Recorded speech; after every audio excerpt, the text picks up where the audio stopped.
Welcome to the Jewelry Connoisseur Podcast. And now your host, Sonia Esther Soltani. Welcome to this new episode of Jewelry Connoisseur. I'm your host today, Sonia Esther Soltani. I'm the editor-in-chief at Rapaport, and my guest is Sarah Duncan. Hi, Sarah. Hello. Hi, Sarah. Sarah is the jewelry historian and auctioneer. She's based in London, and she established the jewelry department at Chiswick Auctions 3 years ago, I think. Yeah, just over 3 years ago now. Long time. And Sarah specializes in jewelry from the late Georgian period to the late 20th century, which is fantastic because today our subject is Victorian jewelry, which we hear from estate dealers is becoming more and more popular among self-purchasing women. They love Victorian motifs, style, and materials. And Sarah is going to tell us a bit more about this fascinating area that we too often only associate with mourning jewelry and the Queen Victoria, but there's so much more. So today, Sarah is going to tell us a bit more about this. Hi, Sarah. So first of all, how do you define Victorian jewelry beyond it was during Queen Victoria of England? Sonia, thank you so much for having me first off. But yes, I think Victorian jewelry is becoming really, really popular. It's a style that is very broad and all widely expansive in both its time and its themes. Victorian jewelry, as you say, yes, it is jewelry that was made under the reign of Queen Victoria. And I think that's important for us always to remember, because there was a lot of other countries out there who were making absolutely gorgeous jewelry, but it wouldn't be appropriate to attribute it to the Victorian time period, because really you had to be sort of within the British Empire, particularly in the UK, to really classify something as Victorian jewelry. So French examples from the 19th century are sometimes erroneously called Victorian, but it wouldn't have an appropriate title. But yeah, I mean, Queen Victoria was one of our longest serving monarchs in this country. She reigned for over 63 years. So it's a pretty wide period of time that we're talking about, but hopefully we can narrow it down to a few themes today. What were the most important influencers beyond, in addition to Queen Victoria, who set the tone for what the aristocracy and the ladies who wanted to be fashionable were wearing? Yes, I think that's one of the really interesting things about the Victorian period, is that this is the first time we really had that emergence of the middle class. And this is something that is pretty unprecedented in history. So women and men who wore jewelry were able to have a much wider access to jewels than ever before. But in terms of influence, it really did come from the top down. So when Victoria became queen, it coincided with a lot more publishing. So there are very detailed reports in the daily newspapers and in the new emergence of women's magazines that would detail in incredible, minute detail what Queen Victoria would wear, what her ladies in waiting would wear, including their jewels. So they really were the trendsetters, the influencers of the time. And this trickled down into society. Later in the Victorian period, we get the emergence of high-profile theatre stars who start influencing trends and thematic contributions to both fashion and to jewelry. But in the mid period of the 19th century, it really was led by Victoria herself and her court. And just to concentrate a bit about, I mean, it's impossible actually not to concentrate on Victoria first and then to do a wider overview. But the young Victoria is wearing different pieces from an elder. What were the first items she was wearing that became popular and that the aristocracy and the upper middle class wanted to emulate? Yes, I think one of the fun things about the Victorian period is the earlier period. So Queen Victoria took the throne, she became queen in 1837. And we too frequently focus on the latter half of her reign, where she became this very austere woman clad in black, not very smiley or friendly looking, very, very serious. But the first part of her years as a queen, she was incredibly dynamic. I mean, she took the throne at 18, which is so very, very young. And it was interesting because throughout Europe, there was quite a few young courts. So it was quite a fun time to be lucky enough to be at a European court. But Queen Victoria in particular really threw herself into it. And particularly once she found Albert and was happily married, she really had a lot of fun. And the parties and the events that they used to host were absolutely fantastic. There was a period where they were doing these costume balls. The French court did them as well. They were a popular theme at European courts. These costume balls were spectacularly indulgent and luxurious. Thousands and thousands of people were employed to make the costumes, and Queen Victoria would have jewelry made just for these events. So she would have her jewels reset, redesigned, and worn for these absolutely over-the-top, scandalous events. What were some examples of jewelry she was wearing? Can you tell us? Well, they think that one of her most famous tiaras, the emerald tiara and the matching necklace, which until very recently was on display at Kensington Palace, might have actually been made for one of these costume balls. And this is one of the most iconic Victorian tiaras that she had. But the costume balls would sort of encapsulate different themes. And this one in particular was more of a medieval theme. So she had this eye-wateringly, jaw-droppingly beautiful tiara made for a fancy dress party. Of course. If you're, also soon to be an empress of our. Exactly. And that's very interesting because I think, during Victorian times, there's also a lot of revival from ancient motifs, revival of historical period, the Etruscan, and this type of things that were very interesting for the time because of archaeologists discovering. But what about the materials? I would like us more concentrate on how innovative the Victorian jewelry period was in terms of materials and gemstones used during that time that we sometimes to be reminded. Absolutely. So this is one of the things that makes the Victorian period really unique for us as jewelry historians and even for designers and lovers of jewelry nowadays. We live in a world where gemstones are very, very precious, but 200 years ago, they were even more precious. The idea of using jewelry, antique jewelry, continuously didn't really exist. It's the reason why Renaissance jewels, 16th century, 17th century, etc., are so terribly rare is because you wouldn't keep something that wasn't in fashion in your jewelry box. Women would have their jewels remade or sold or swapped. They wouldn't hold on to something that they don't want because the gold was so very, very precious. The gemstones were so very, very precious.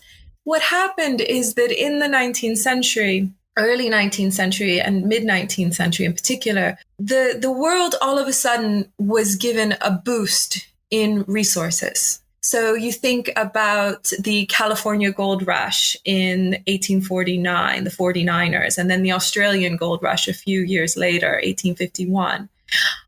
So all of a sudden, gold floods onto the market. There's so much more gold available than there ever was before.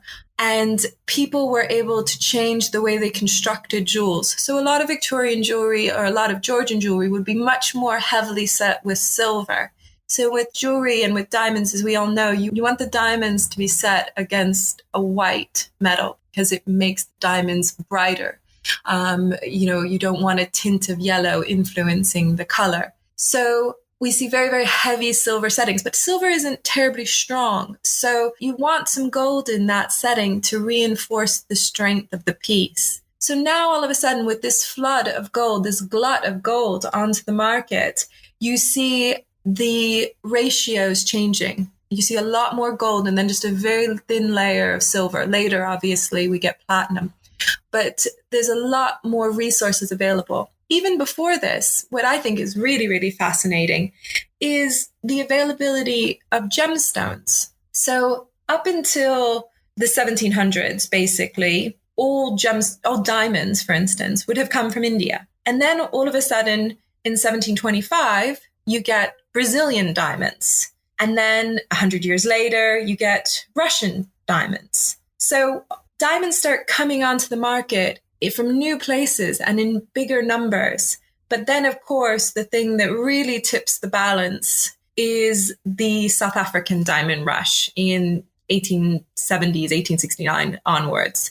So all of a sudden, you're getting diamonds flooding onto the market.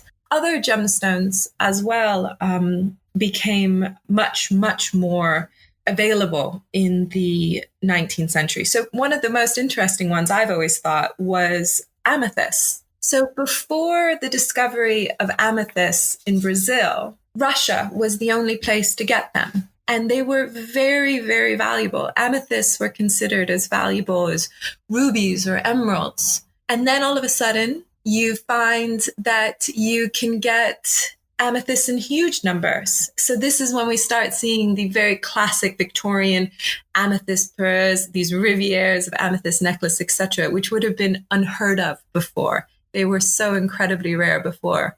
So yes, you start seeing a lot more raw materials enter the market, and all of a sudden jewelry changes forever. And I think there's also a time of more machinery making, actually, on a grander scale. It's not just handmade, but the 19th century is actually also the century of the Industrial Revolution. And it seems like it's easier to make jewelry for a wider, bigger audience. Absolutely. So Birmingham in the UK really became one of the hubs of this machine-made jewelry.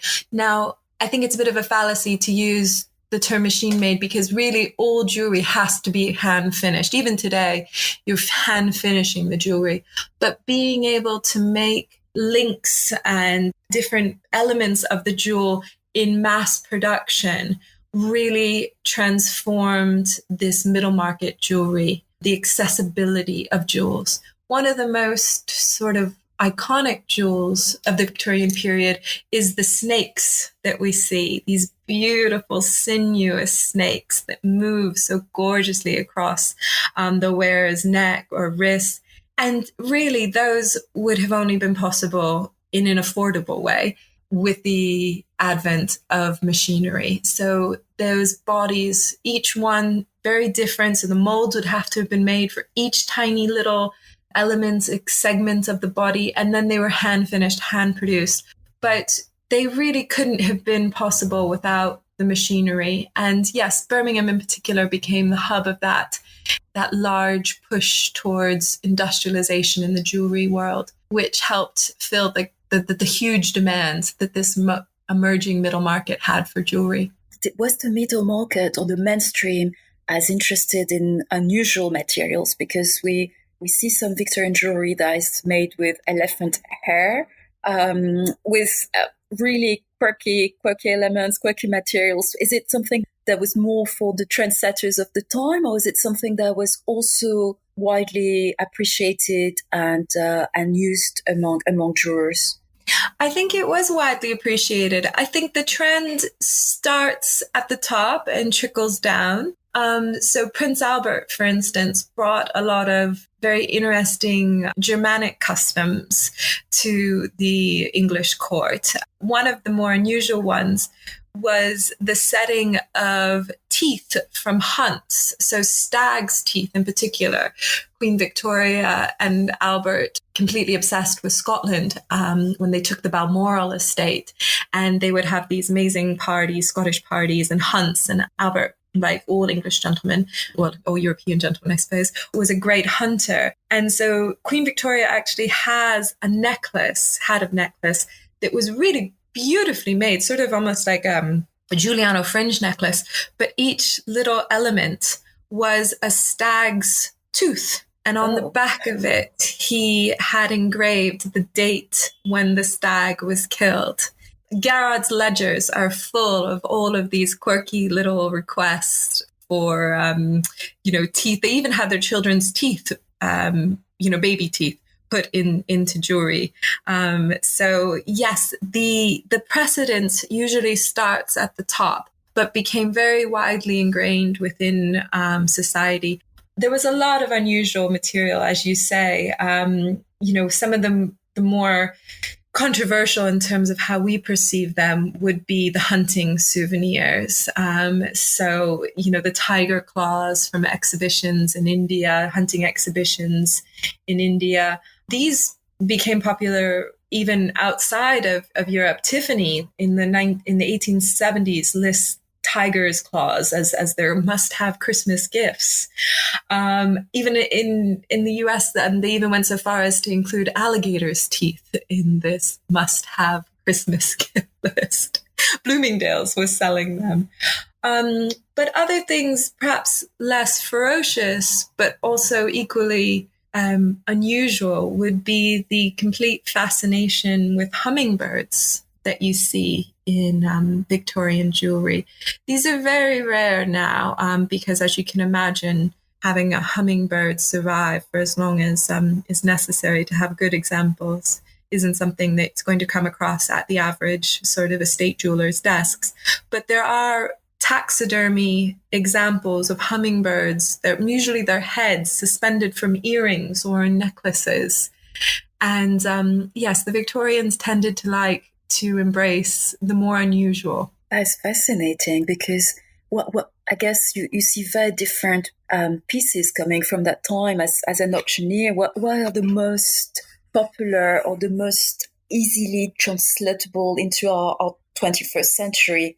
As you said, some animal teeth or some more hunt-associated jewels wouldn't appeal the same way. What are the Victorian jewels that you see coming to auction and actually being still very much in demand? Well, I think there's a wide range of Victorian jewels that are in demand. I mean, yes, there were the most extraordinary, quirky examples, as you say, but there was, a huge spectrum of much more traditional jewels. So the snakes that I mentioned are perennial favorites. Everyone always loves these snakes because of the way that they were made, the beauty of their movement.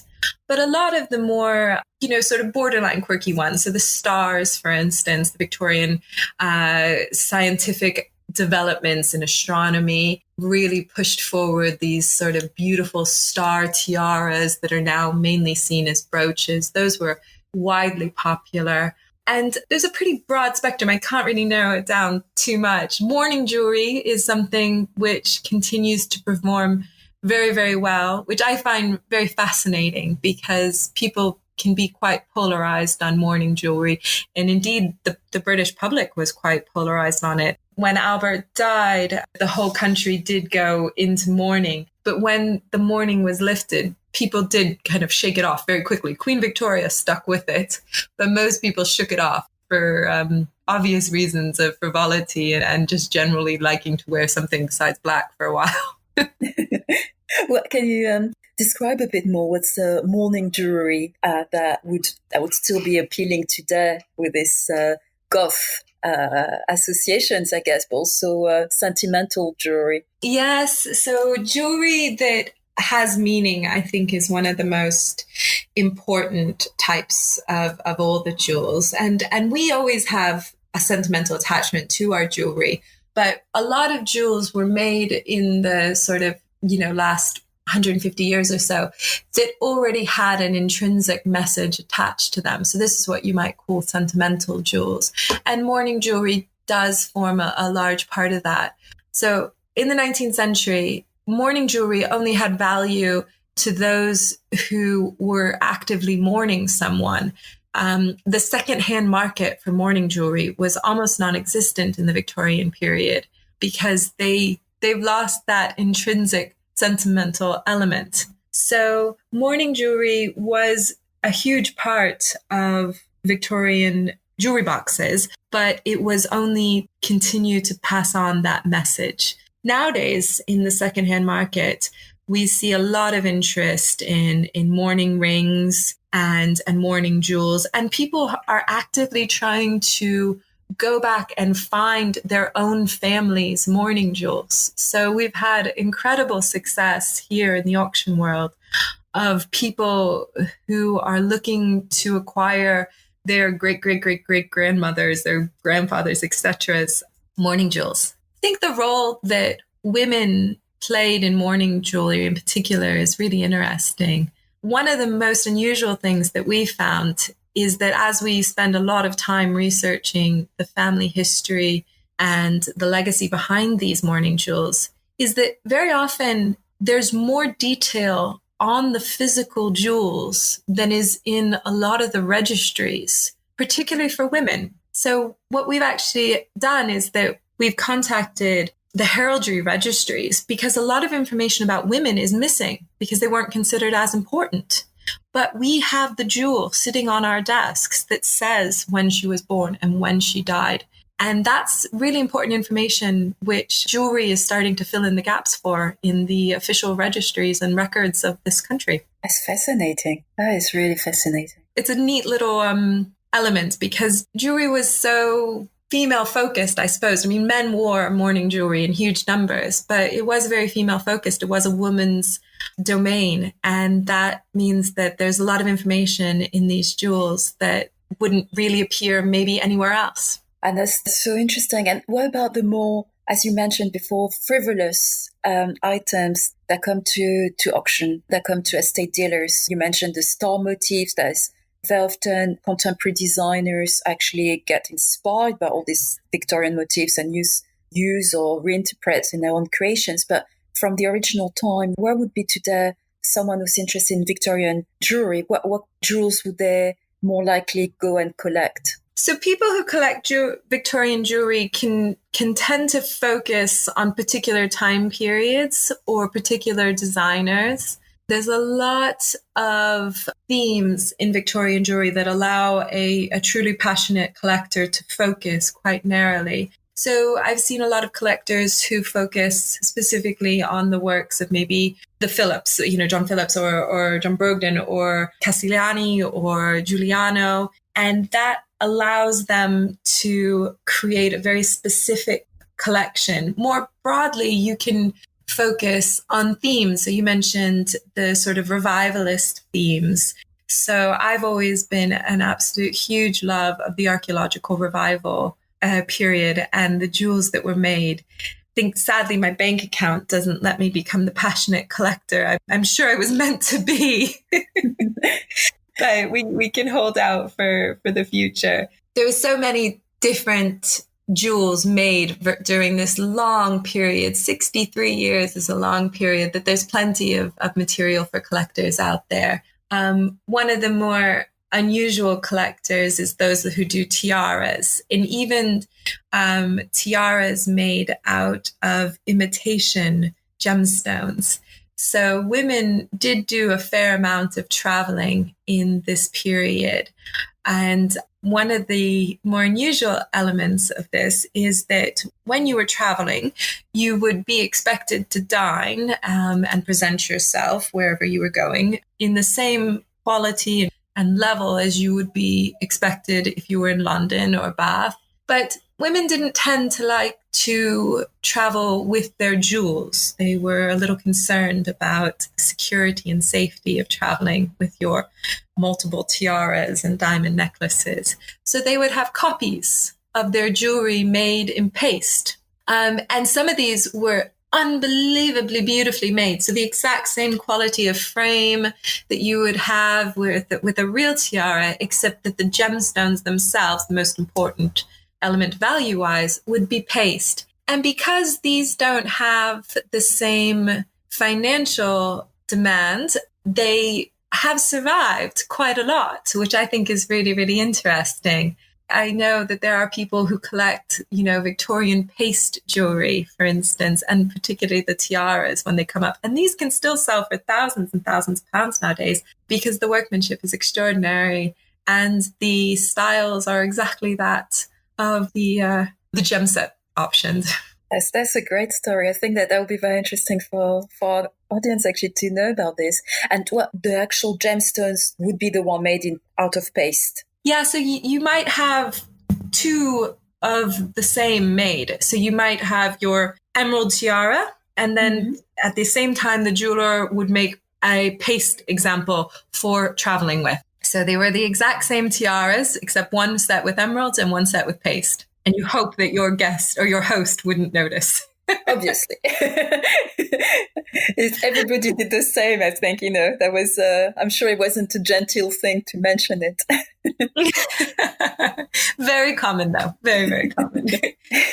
And talking about jewels that's so beyond the scope of purchase for most people, where were the most spectacular museum piece type of jewels that came during the Victorian era that people can go and see in museums? Well, this is one of the most amazing things about the Victorian period is the absolute amazing gemstones that Victoria as a queen was given. So some of the most famous gemstones in the world were given to Queen Victoria as tokens of devotion and loyalty to the crown.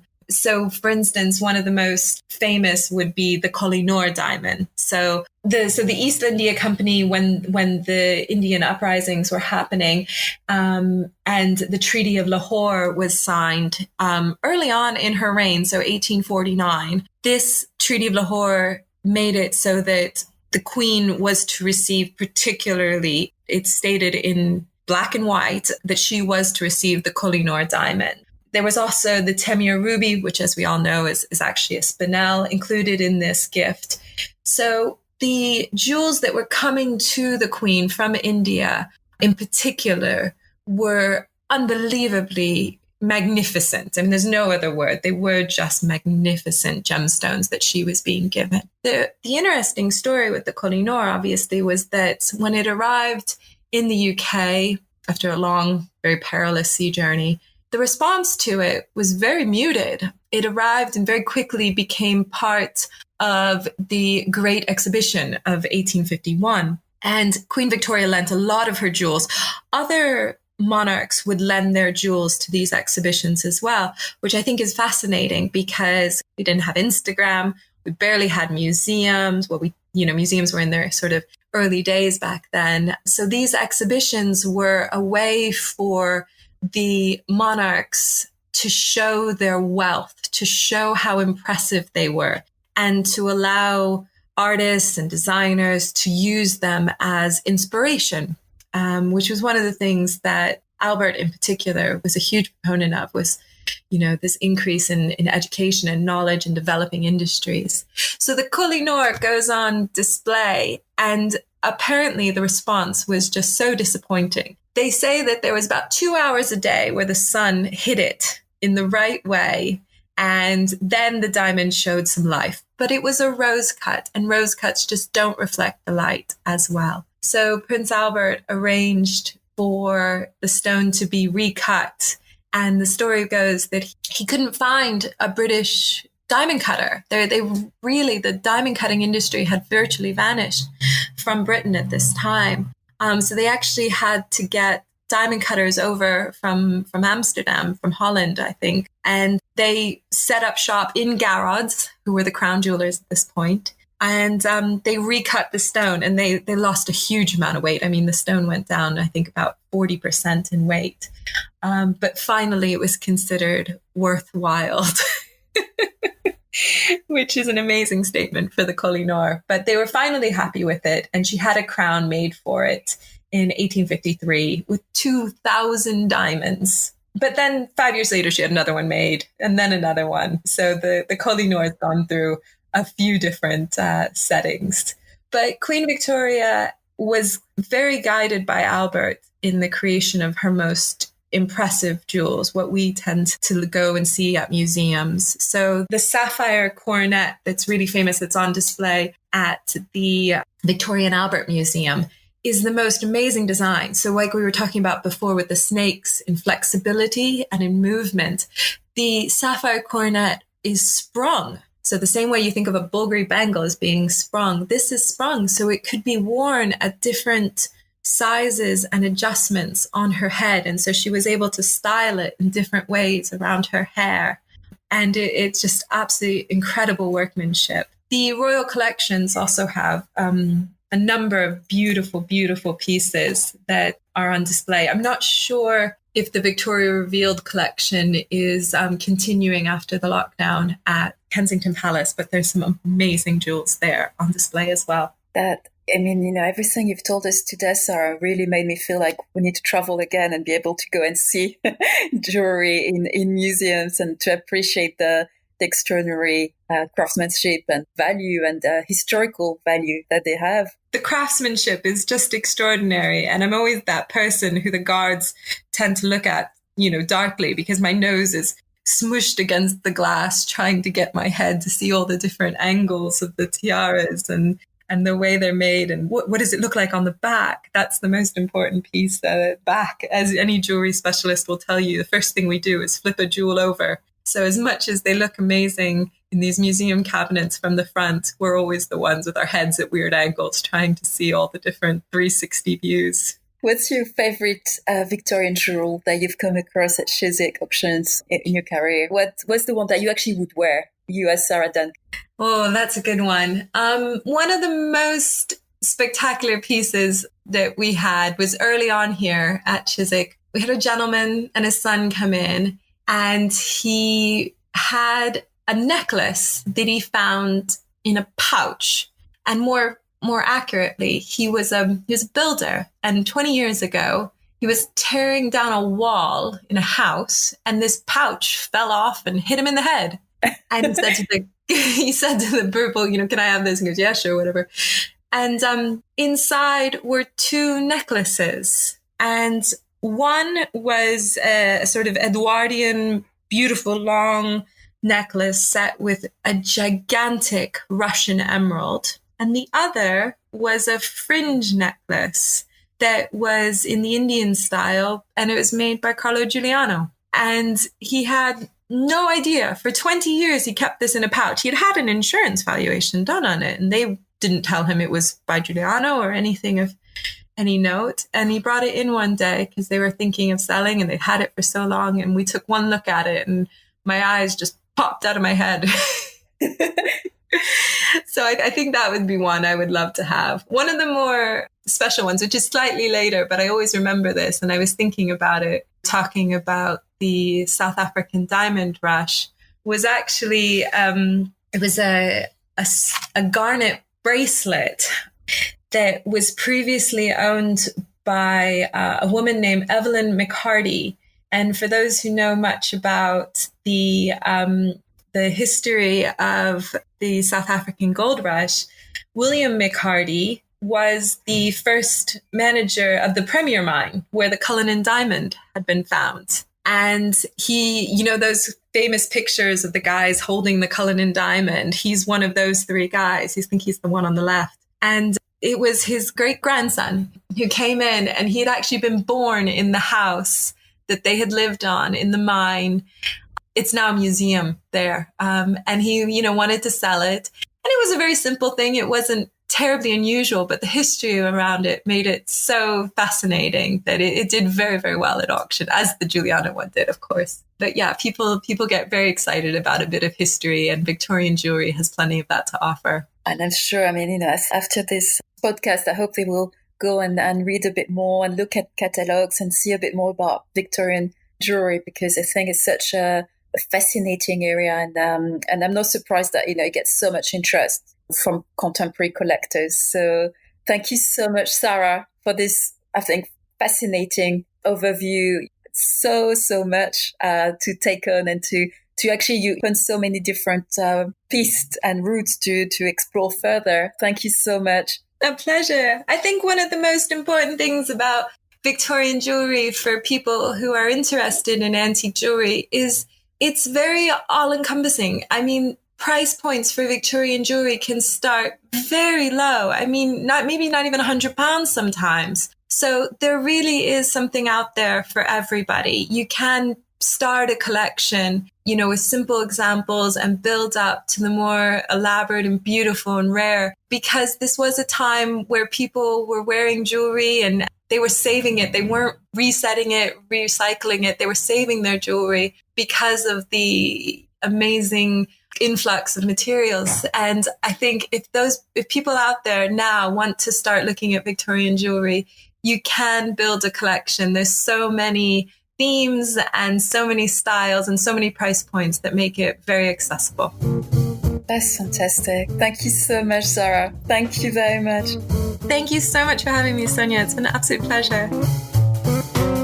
Thanks for joining us at the Jewelry Connoisseur Podcast. If you enjoyed this and would like more top-quality jewelry content, check out the Jewelry Connoisseur blog at jewelryconnoisseur.net.